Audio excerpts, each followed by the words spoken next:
take you back to my experience of when abuse became a reality in the community. That's when people would have started to lose their way of life. That's when the authorities would be pressuring people. People would become criminals just for practicing their way of life. That would be the period of the oppression. Our parents and our grandparents were still at the oppression time, so I was born in that oppression. So I was reared up in that oppression.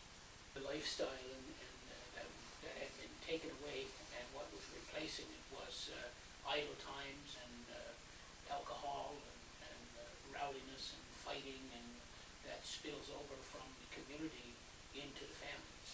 Some people became radical. The reason why I say a generation of people was lost is because looking back at that period of time, most of the men that I'm familiar with, even some within my own family, their families were destroyed. They never survived. There were separations. There was abuse in the household. Fathers had given up their responsibility for their children. Some children were put into adoption. All of these kinds of things that this community wasn't familiar with. After the Trans-Canada Highway went through, it was almost impossible to be able to continue to practice the traditional ways of life. Take your dog sled and go in the country and come home with doing 20, 15, 20 quarters of caribou. Now you had an obstacle, and that obstacle was the Trans-Canada Highway. All that the authorities needed to do, the authorities being the game wardens, they only needed to drive the Trans-Canada Highway and look for sleigh tracks or snowshoe tracks where people crossed the road, and that would give them the information that they needed to be able to pursue those people. Almost like a prison without walls.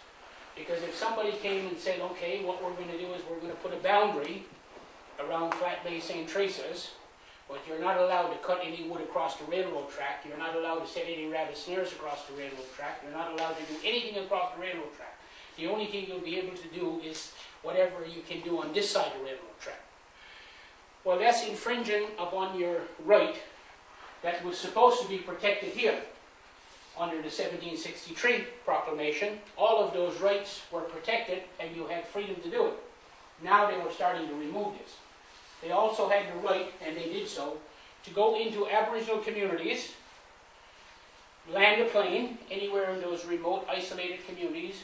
An Indian agent would get out of the plane and he would walk over to any child in the community, not bother talking to the people, to the parents, that was not necessary. He would just go over and catch the child, take him, put him aboard the plane. They'd fill the plane full of children and they'd take them, they'd fly them back to some larger centers, and they put them in what was termed as residential schools. Okay? In those schools, the very first thing that they did was chop off all their hair. Two reasons. One, first of all, they didn't want them looking like Indians. And secondly, because of the lice, it was very important that they be as short cut as possible, because if not, they'd be totally infected with lice. Even worse than that, the people who were running these institutes sexually abused the boys and the girls of these schools. Big time. Anywhere from 8-year-old to 14, 15-year-old. Lots of them run away, lots of them committed suicide, lots of them died while they were in these institutes. My three brothers were prospectors, okay? Prospectors all my life. So we goes in that back of Bishop Mines, Flat Bay River there, and we go start prospecting. We hears this chopper. Now we're not doing nothing. We all got our license, all bona fide by the government prospectors. We all got our license for prospecting. We're not doing nothing wrong. We hears the chopper. We're still go hide in the woods. The fear is still there. What do we hide in the woods? Like dinner, what we going to run? Take a run in the woods. Hide. It's still there today. When I'm driving, tell you the truth, I'm scared of the cops going to stop me. When I'm driving the day, if I see this cop, I start to shake. Why? For I'm not doing anything. I never got a ticket in my life. The cop stopped me, asked me what was wrong. He said, "You coming down off of something or something?" I said, "No." He said, "Well, you're shaking." I said, "Yeah." I said, "I'm taking pills from the doctor for my nerves." I said, "What?" I said, "I'm not." I was shaking because the cop was there standing outside of me, because the fear of authority is in me. Yeah. From young. One time you go throw a gun on your back and go for a hunt. When I was 11, 12, 13, 14, after you got older, You couldn't do that. You couldn't go fishing in the brook, get salmon and bring it home. You could one time, but then when the authority took over charge of you, 5 and 6 wardens chasing you behind your back, drop your net and steal your net. I mean, your livelihood was gone. You couldn't bring the salmon home to your parents to cook for supper, because the wardens were chasing you around all day. But before you could. When people were being oppressed by the fact that they could no longer pursue a way of life as free as they'd done before, because now they were criminals to do that. A lot of people, too many people, a generation of younger men, because of the severeness of the penalties for pursuing a way of life, they would have become radical. They would have broken people's cellars. They would have stolen people's provisions that they had for their winters, and what was of no value to them, they would have destroyed it. They lost their pride. They had to be violent. They couldn't say nothing good. What could they say? Anything but hurt. Everything was hurt. Everything was hurt all down through their life. There was nothing that the First Nations people in North America, after the Europeans, contact with the Europeans, and got in 1610, everybody, even yet today myself, I goes in the woods, I looks back at Fort, and I don't know why I got my license in my pocket, but I'm still scared of that authority. And that's generations from 1610 right down to me. It had effect not only on the community at that period, but it affected long after, because children who were born in that period of time and grew up in that kind of an environment, they continued it as they became teenagers. So you had a generation that went haywire, and then all of a sudden you had the descendants of that generation who had the same attitude towards, which was a practically negative attitude towards their community and the property of other people. Where they lost their respect, and when you lose your respect, then it spreads.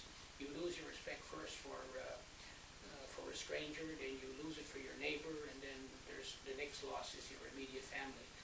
And that authority still grasps the Mi'kmaq people across Turtle Island yet today. We're still struggling with authority, with government, with the churches, with the religions. And they took your language. I'm learning a bit of the language now. And if I could speak to you in language, in the Mi'kmaq language rather than English, you would probably know what I mean about my hurt, and generations before me, and generations coming after me. Because everything was taken from us. We were put in schools. If I said anything out the way in school, I got a scrap. I had to be punished.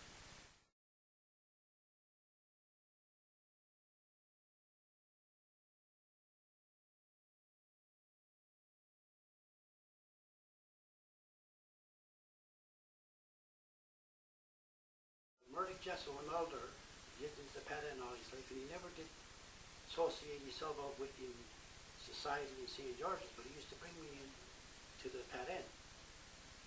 Now, he done up this pipe for me, and a drum, a two-sided drum.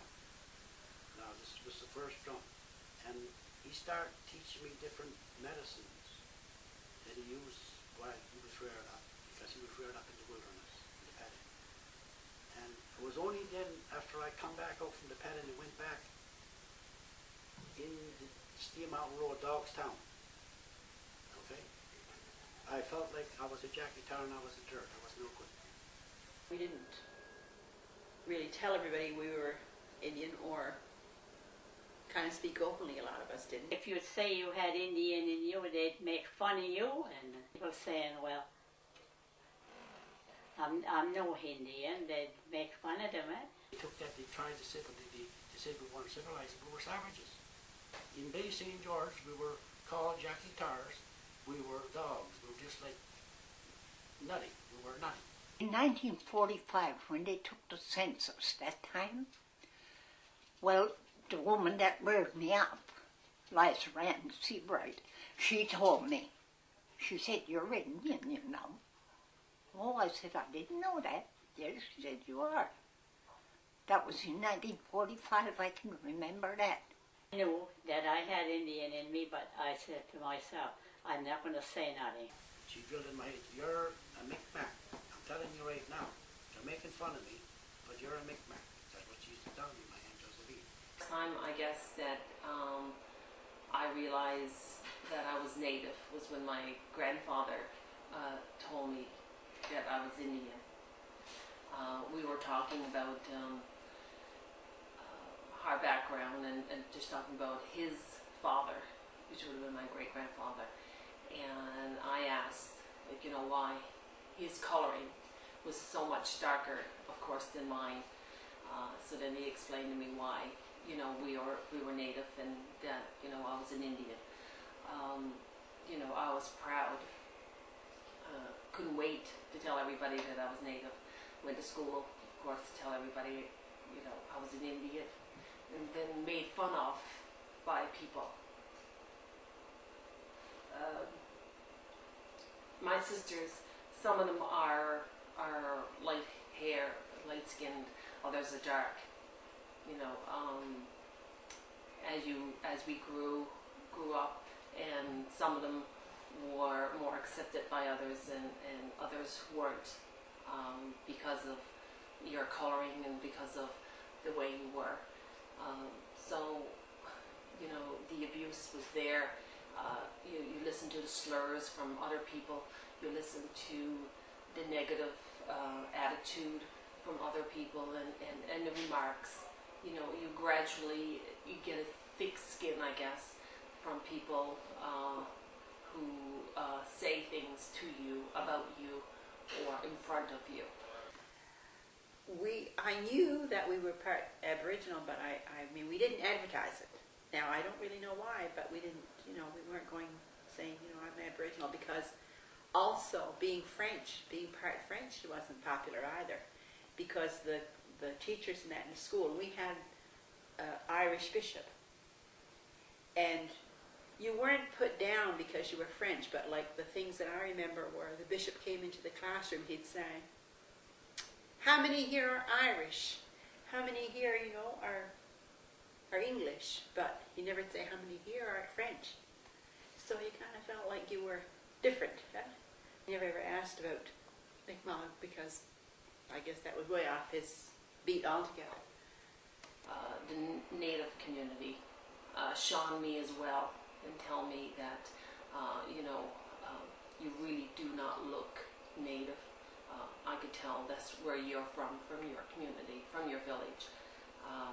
You know, and then you listen to the Native people talk about those things. And of course then you got the non-Native people as being negative attitude towards you as well. The people that I talked earlier about, and I'd like to keep referring to them as the lost generation, because we lost just about a generation of people. Those people, not only did they rejected the laws, but they also rejected the church, and that had an impact on their way of life. The chief member too said everybody that was born Micmacs after 1610 would be Christian in the Catholic Church.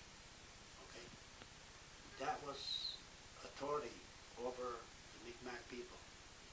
They took their language. They took their way of life. We were hidden underground. Our spirituality was hidden underground. That was taken from us, that was lost. It's only coming back to light now. The religious authority was empowered to a degree that it overpowered the people. A priest, well, to the older people, I tell you, the priest was like God to them. All were Catholic around here at that time, and they all go to the church. And there wasn't much of a church. It was only an old house with somebody had left, and they had church in that, and they had school in it until maybe 50 years ago, 60 years ago they started. We was to walk up to St. Teresa's on Sunday for 9:30 Mass. That'll tell you early we had to get up, go up, and go to go to confession, the Holy Communion, and walk back from St. Teresa's and have our dinner. Yes, whenever it was Mass, you had to get up in the morning, go right up to Fischel's, go to Mass, or come down here. You used to have church down there, Crossroad. Go there. Priests would come and visit the houses, bless your home. Your home was blessed at least once a year by the priest. We had a fast from 8 o'clock in the night. We go to church and receive and come home and have our breakfast. Oh yes, they had to, yeah. Because my grandfather and grandmother were strict, really strict. And they were really good Catholics, they would say, eh? So all the parents, as soon as the child was big enough, every night that youngster was kneel down to their knees and say their prayers before they go to bed. Yeah. Now my first 5 or 6 I had, the last one I had no time. I tell them to pray by themselves. And the priest was to come up here. There was no priest stationed here. He was to come up from St. George's and spend the night with my grandfather, Peter, and grandmother. That's where he stayed, the priest. Yeah. And the next morning, have church, confession in the evening, yeah. If you would have had, if I would have had that camera that you have today, when I was a 10-year-old boy, and if I was to visit any house in this community, or 90% of the houses in this community, on a Sunday, what you would find is that every person in the community would be sitting in their chair or on the bed with their prayer beads and saying a decade of the rosary in the morning. This would happen again shortly after noon. And in the evening, after supper, before the dishes was even cleaned off the table, everybody would be down on their knees and the rosary would be said, and anybody who come into the house would have to get down and do the same thing. And that was the kind of practice of religion in the home. My grandfather would not work on Sunday to a point that, you know, he'd take what we kindling, and he'd take his pocket knife and he'd make shavings. Well, Saturday night, he'd make enough shavings for Sunday and Monday, so he wouldn't have to take his pocket knife and cut on Sunday. Sunday was a day of total rest, prayer, and your meals. And on Good Friday, most of those people wouldn't put a bite of food in their mouth until after 3 o'clock. They practiced the belief that whatever the teachings of the church, they practice them to the fullest. You would never, ever go in anybody's house and see them eat meat on Friday. I mean, if they went in somebody's house and if somebody was serving meat, they probably wouldn't go back to that person's house ever again, because this is how strong they were with regard to practicing the teachings. I suppose it was good and bad, I suppose. Although it make you believe religion. You really believed in religion. I do today. And you respect the priests. Oh, you'd say anything about the priests. You'd get it clicked back at the head pretty quick. What would have happened is that in my particular lifetime, in my younger years, if somebody from the community had been abused, or if there had been an attempt of abuse by somebody as powerful as a priest, you would never know about it. Because what would happen is that that person would be forced to keep the shame to themselves, because if not, they'd be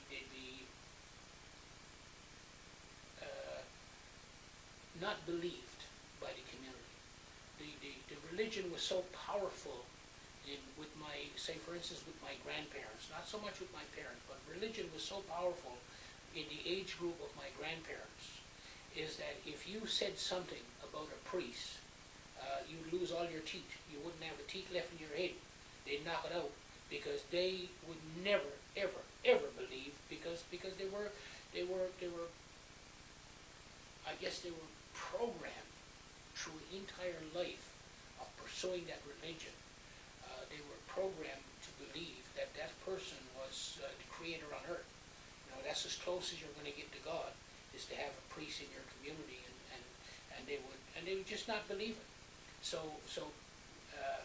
people would never, I believe that. I believe that people would never say, you know, the priest tried to get after me, or the priest, they would never say that. That would be a no-no, because nobody would believe it. They would face ridicule and criticism, and they'd be shunned, and they'd spend a lifetime of publicly suffering instead of privately suffering. I was always religious, although I never kept church on the last. When everything started going on into the churches and that, I never took it out on God or took it out on the church. What a priest done had nothing to do with God or had nothing to do with the church. He's just a man. It was him that done it. So you couldn't turn your religion down for that. But a lot of people did. That's all right as long as I don't see a priest or a nun. If I see a nun, I start to shake. Well, we have the belief, like I said now, in the church, in God. We have always that belief in God. Don't get me wrong, I still respect the Catholic Church. I goes in and does the death ceremony when she dies in flat bed. I am going against the priest, and I'm going against probably the bishop. And I don't care now, because I know it's my rights. We did not know our rights. We didn't know the Charter of Rights exists. We didn't know we could protest against saving the waters of Salem and Mother Earth. And then we had belief in medicine from the woods, and learn from what you can use for curing and stuff like that. Yeah. And my children now uses it. Willie, his children get sick, he uses it. Geraldine, they're one of them, she used that on her children when they were smaller. All my children, I saved them all that kind of stuff. Yeah, I never lost one child. I had some of them used to be sick too. I had Sorrel, the one down there, he had pneumonia twice. He was only a 7-month baby when he was born, like that. Well, in a shoebox, put him by the stove, and for his 2 little feet, sheep wool, you know, the sheep of the sheep. You seen the sheep wool? Yeah. And you take that wool, now it was all washed and clean, and put that to his feet and pack his little feet up. Because he'd freeze, his 2 little feet would turn all blue. I guess hardly no blood, see? And he was only 1.5 pounds. Little head on like that. To no doctor, no nothing, and save him. Learned that from the older people. Passed down from generation to generation. Because there was no doctors, so somebody had to do it.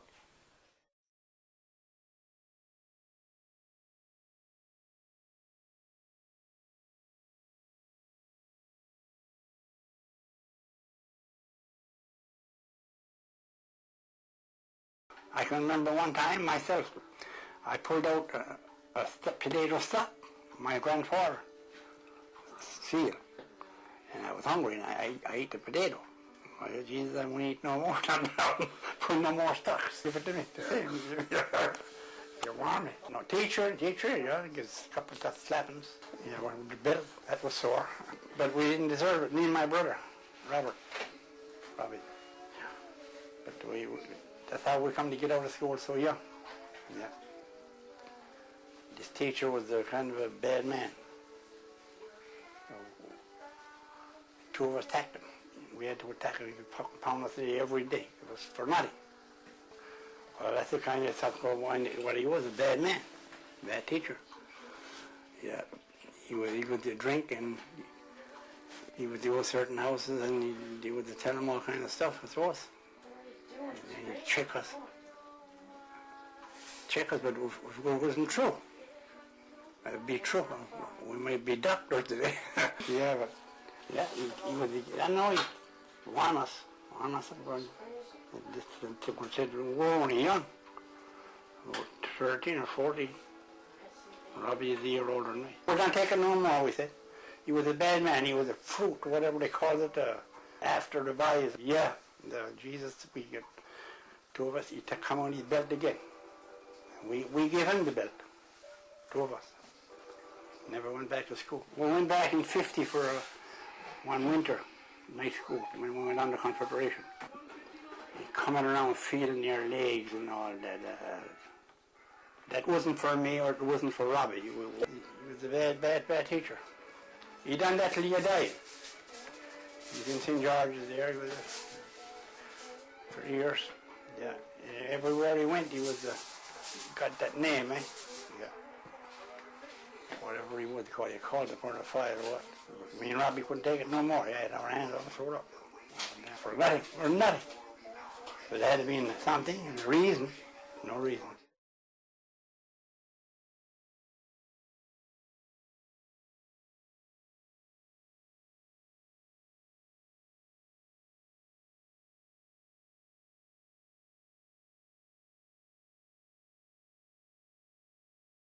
There was a lot of abuse from the American Armed Forces base. What happened was, and they created a lot of destruction all throughout the Bay St. George area and reaching as far as Flat Bay, even though we were one of the farther communities away from the base, some 35 miles. But what would happen is that they would, American GIs, we call them, would come into the communities, particularly on weekends, and they'd come in with, they'd come in with cheap booze. You could buy a 40 ouncer for $5. So there was a lot of liquor that came into the community that was far stronger and much more dangerous to people than what people had been accustomed to. People were accustomed before that, they were accustomed to, a keg of spruce beer or a keg of blueberry wine or raspberry wine or dogberry wine. It was all homemade stuff because people couldn't afford, and there were no outlets for alcohol in the community. Bottled beer was unheard of. Everything was homebrew, everything was home wine, everything was made in the community. So it had, I guess it had its strength, but it didn't have the same effect on the people that your whiskey, American whiskey had when people got it and started drinking, 40 ounces and drinking it from the bottle without mixing that kind of stuff, and that's kind of drove people mad. American GIs would come into a home and they'd party, and they'd pour the liquor to the husband. They'd also do the same thing with the women, but they'd abuse them after everybody was drunk. They would abuse the women, and as many as 2 or 3 men would take the women in the room when they were drunk and passed out, and have intercourse with those women while they were drunk. And what happened, of course, what would happen when the story got around the next day, then you had a total deterioration in that family, and you had husbands and wives that fought forever after because they could never ever look at each other because they were victims of somebody else's crime. But the relationship was tarnished and destroyed forever because of that. There was one example, and this was very well recorded because it was reported, whereby 2 American GIs came into St. Teresa's and raped an 82-year-old woman. And people from the community tried to hunt them down, and had they been found, it would have been much more serious because there would have been murder. But there was abuse to the degree that when I was a teenager, myself and many other boys in this community, we had such a hatred for Americans that we would hitchhike to Stephenville. We'd buy a beer and we'd spill it on our clothes so they could smell the liquor off us to make them think that we were drunk. And then we'd pick fights on them. When you grow up cutting wood from the time you're about 8-year-old with an axe, cutting with a buck saw, mowing hay in the field, carrying hay, putting it in the barn, carrying firewood on your back, carrying firewood off of the beach. When you grow up doing all of those kind of things, people underestimate your physical capabilities by the time you're 16 and 17-year-old. So as young men, 16 and 17-year-old, and not because we come from Flat Bay, it could be to any rural community in Newfoundland, because we grew up doing those kind of things, like it took a very, very capable man to be able to handle any one of us, because we were so physically strong from working. And my hatred for Americans didn't go away until I was about 40 years of age, when I got in business for myself and I operated a hunting and fishing lodge, and I started catering to American people. Then I saw good people, but before that I didn't have any knowledge about Americans. I painted them all with the same brush. I tarred them with the same brush, I should say, because the only ones that I was familiar with were the people who played havoc on the communities outside of Stephenville. In almost every case that I can recall where there were problems, alcohol was the root of the problem. Alcohol was the root of the problem. But having said that, people used alcohol before that problem period, and it wasn't a problem. Oh, some of them used to make their own. But that was like medication. They used to make it, suppose, bushes and they put that behind the stove with molasses. I know the old woman, the woman reared me up, she used to like her home brew, made, and she'd make that by the stove, my son. But I couldn't touch it.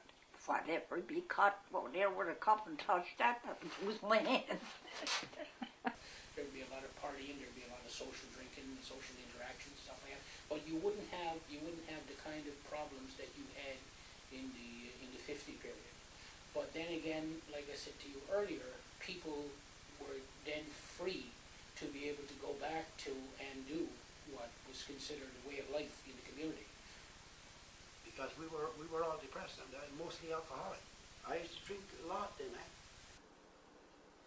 But I still think that we was the poorest family in the place. And the reason I says that, because my father was a drunkard. See? So if he'd come home with a few dollars, and most of his work he done was guide, but he was a good cook too. But when he come home, we'd have probably a couple of good meals, and the rest of his money went in booze. He was a drunkard, see? And I was the first one in the family.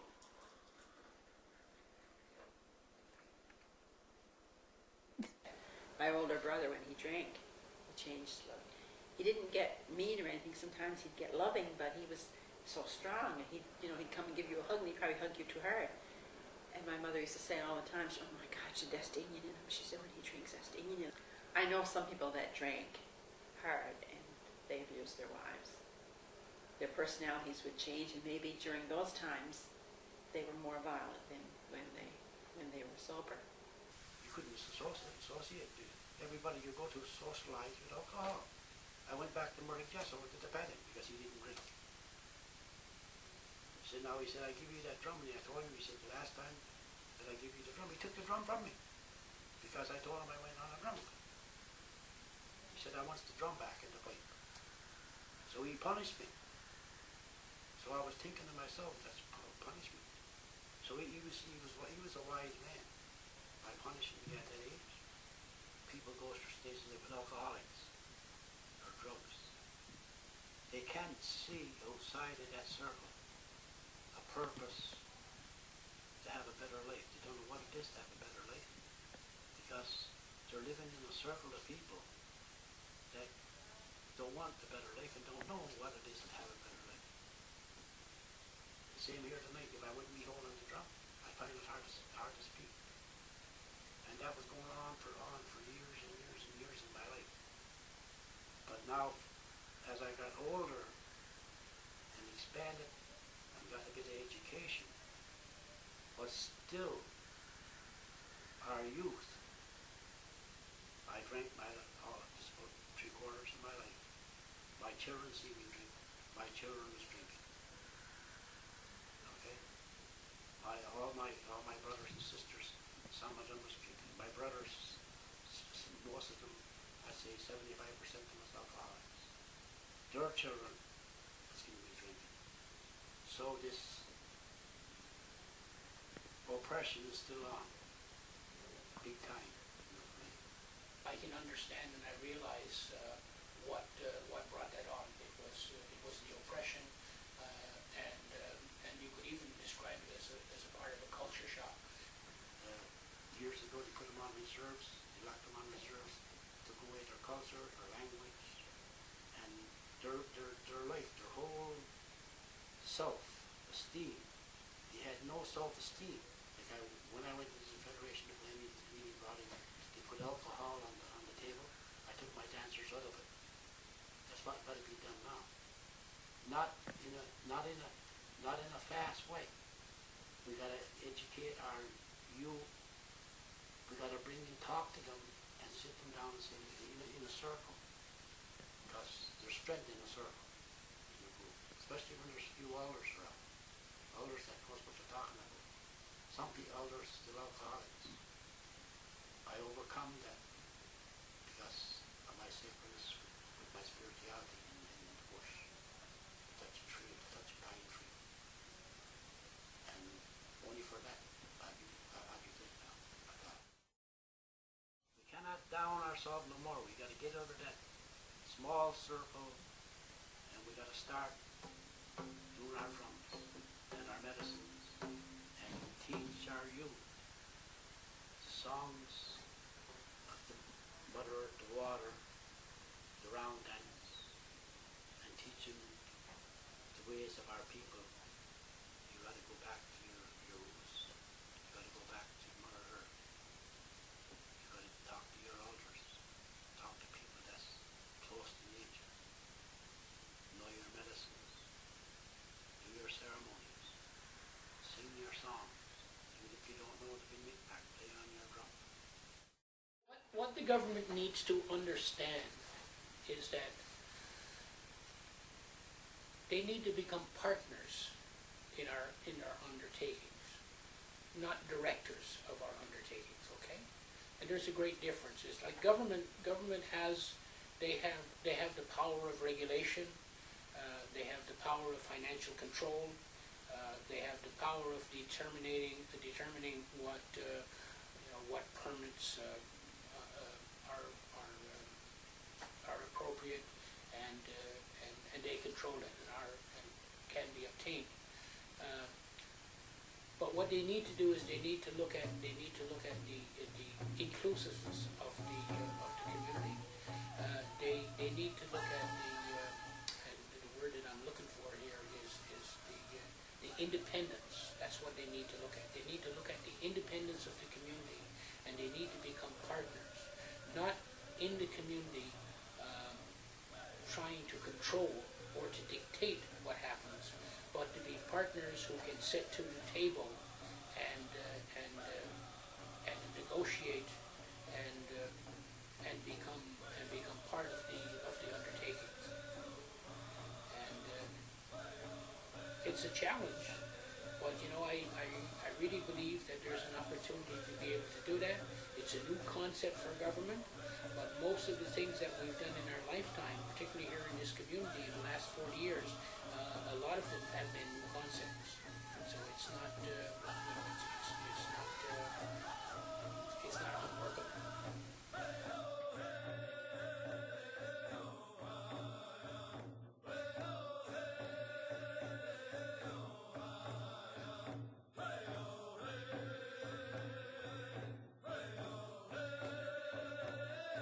We were on the verge of extinction.